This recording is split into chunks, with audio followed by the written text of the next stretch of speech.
Vračamo se k našemu aktualnemu poročanju. Odštevanje do volitev v Izraelu se je začelo. Do dneva glasovanja, ki bo 27. oktobra, so še več kot 3 meseci. Tako da koaliciji zmanjkuje časa za sprejetje zakonov, preden se parlament ta petek razpusti. V zadnjih urah se je sestal ustavni odbor stranke Likud, da bi odločil o načinu oblikovanja liste za parlament. Predstavljen je bil dokument, v katerem bi Benjamin Netanjahu prejel 8 mest na seznamu, in prav tako je danes plenum Kneseta začel razpravo o spornem temeljnem zakonu, ki bi študij Tore obravnaval kot temeljno vrednoto judovskega naroda in države Izrael. Pred pričakovanim končnim glasovanjem, ki bo danes pozneje, protestniki so pred poslopjem parlamenta glasno izrazili svoje mnenje in vztrajajo, da morajo tudi verski, ultraortodoksni moški služiti v vojski, ter da jim ne sme biti dovoljeno izogibanje vojaški obveznosti. Za več informacij je tukaj v studiu dopisnica Balič Sladin, torej ostajajo še nekaj več kot 3 meseci. Gre za zapleten in kompleksen sistem. Začnimo s tem, da ima Benjamin Netanjahu zdaj 8 mest na seznamu Likuda.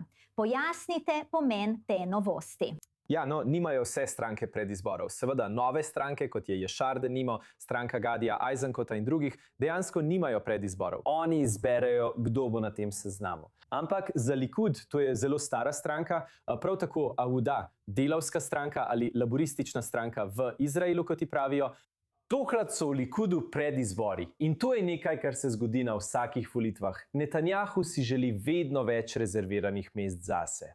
Tokrat zahteva nekoliko več kot običajno.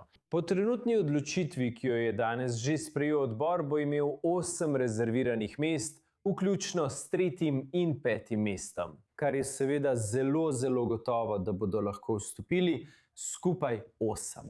To so na realnem številu ali realni uvrstitvi, kar pomeni, da so v bližini. Ali do 26 sedežev, kar je spet realno število sedežev za vstop v koalicijo, oziroma, oprostite, v parlament. In prvih nekaj mest bodo seveda rezervirani za Gideona Sarja, ker je takrat zapustil svojo stranko med Knesetom in se pridružil Netanjahujevi koaliciji. In tako mu Netanjahu zdaj daje to zelo varno mesto v stranki Likud. Gideon Sar sam je likudnik, bil je v Likudu in zdaj se tudi vrača v Likud. Medtem, mimogrede, med zdaj in petkom se lahko zgodi marsikaj. Pričakuje se, da bo koalicija pohitela s sprejetjem vrste spornih zakonov. Povejte nam, kaj se bo verjetno zgodilo v prihodnjih dneh, in to se bo zgodilo zelo hitro. Da zelo hitro, ker bo ta petek Kneset samodejno razpuščen. Prvič po letu 1988, to smo povedali tudi včeraj. Trenutna koalicija želi sprejeti čim več zakonov za stranke, še posebej 6 zakonov, ki naj bi jih začeli sprejemati že danes, enega za drugim. Prvi je temeljni zakon, študij Tore. Ta je seveda namenjen Haredim. Želijo narediti študij Tore bolj pomemben za Izraelce. To jim bo pomagalo v prihodnosti. Vendar so se strinjali tudi z nekaterimi manjšimi ali, veste, nekoliko manj, kot so si prej želeli. Ampak to je tisto, kar trenutno dobijo. To je zelo pomembno za njihove volivce. Prav tako zakon o izogibanju naboru, kar pomeni, da bo začasno ustavljeno vsako aretacijo študentov ješive, vendar samo študentov ješive, ne vseh Haredim. Zakon o kašrutu, zakon o reformi medijev. Za ministra za komunikacije Karija iz stranke Likud. To mu je zelo pomembno. To bo urejalo, kako novi mediji vstopajo na izraelski trg in po mnenju nekaterih kritikov slabi novinarstvo oziroma neodvisnost novinarstva v Izraelu. Reforma položaja generalnega državnega tožilca je prav tako zelo pomemben zakon za Netanjahuja in za Likud na splošno. Ta zakon bo v bistvu razdelil vlogo generalnega državnega tožilca na 2 različni funkciji.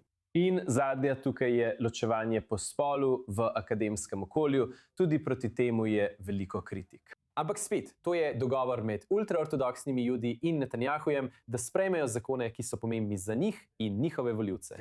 In vse to mora biti sprejeto pred petkom. In seveda, spet, več kot 3 meseci so še do dneva volitev, 27. oktobra. Poleg vseh najnovejših političnih dogodkov, kot vedno, najlepša hvala dopisnici Balič Slagi.